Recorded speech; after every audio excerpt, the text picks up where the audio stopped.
ಒಂದು ಕ್ವೆಶ್ಚನ್ ಉಂಟು, ಇಷ್ಟು ಸ್ಟೈಲ್ ಯಾಕೆ ಮಾಡ್ತೀರಾ? Because I love myself. Big boss ಕೂಡ ಇವತ್ತು ಥಿಂಕ್ ಮಾಡ್ತಾ ಇದ್ದಾರೆ, ನಿಮ್ಗೆ ಸೀಕ್ರೆಟ್ ರೂಮ್ ಅಲ್ಲಿ ಹಾಕಿ ತಪ್ಪಾಯ್ತು ಅಂತ.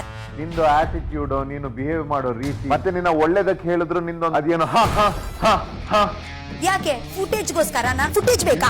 ಫುಟೇಜ್ ಬೇಕಾ? ಕಾಪಿ ಕ್ಯಾಟ್ ರಕ್ಷಿತಾ ಆಗ್ಲಿಕ್ಕೆ ಹೋಗ್ತಾ ಇದ್ದೀರಾ? ರಕ್ಷಿತಾನ ಆರ್ ಕೂಡ ಇಲ್ಲ, ಕೂಡ ಅಲ್ಲ. ನಮಸ್ಕಾರ ಸಮಸ್ತ ಕನ್ನಡ ಜನತೆಗೆ.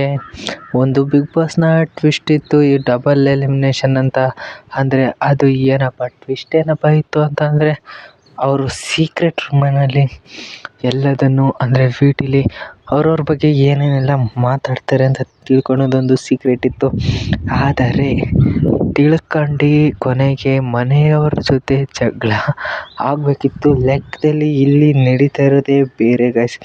ಇವರು ಇಬ್ಬರನ್ನ ಇಟ್ಟಿರೋದ್ರಿಂದ ಅವರಿಬ್ಬರಿಗೂ ಒಬ್ರಿಗೊಬ್ರಿಗೆ ಆಗ್ತಿಲ್ದಿರೋದ್ರಿಂದ ಅವರಿಬ್ಬರೇ ಭಾಳಷ್ಟು ಜಗಳ ಆಡ್ತಿದ್ದಾರೆ ಈ ಸೀಕ್ರೆಟ್ ರೂಮ್ನಲ್ಲಿ ಗೈಸ್. ರಕ್ಷಿತಾ ಧ್ರುವ್ ಅಂತೂ ಅವ್ರಿಗೆ ಒಬ್ಬೊಬ್ಬರು ಕಂಡ್ರೆ ಆಗೋದೇ ಇಲ್ಲ, ಒಬ್ರನ್ನೊಬ್ರು ಕಂಡ್ರೆ. ಆ ರಕ್ಷಿತಾ ಏನಾದ್ರು ಮಾತಾಡಿದರೆ ಧ್ರುವ್ ಅಂತ ಬೈತಾರೆ, ಧ್ರುವ್ ಅಂತ ಏನಾದ್ರು ಮಾತಾಡಿದರೆ ರಕ್ಷಿತಾ ಬೈತಾರೆ. ಈ ಒಂದು ವಾರ ಅವರು ಸೀಕ್ರೆಟ್ ರೂಮ್ನೊಳಗೆ ಹೆಂಗೆ ಕಳೀತಾರೆ ಅಂತಲೇ ಗೊತ್ತಿಲ್ಲ ಗೈಸ್.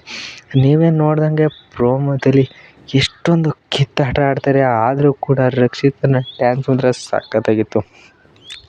ಹಾಗೆಯೇ ನಮ್ಮ ಧ್ರುವ್ ಅಂತವ್ರು ಕೂಡ ರಕ್ಷಿತಾ ಅವ್ರ ಥರನೇ ಒಳ್ಳೆ ಆ್ಯಕ್ಟಿಂಗ್ ಕೂಡ ಮಾಡ್ತಾರೆ ಅಂತಲೇ ಹೇಳ್ಬೋದು ಗೈಸ್. ಹಾಗೆಯೇ ನಮ್ಮ ಚಾನಲ್ನ ಇಲ್ಲಿವರೆಗೂ ಯಾರ್ಯಾರು ನೋಡಿದ್ದೀರಾ ಅಥವಾ ಇದೇ ನೀವಾಗಿ ನೋಡ್ತಾ ಇದ್ದರೆ ಸಬ್ಸ್ಕ್ರೈಬ್ ಮಾಡ್ಕೊಳ್ಳಿ.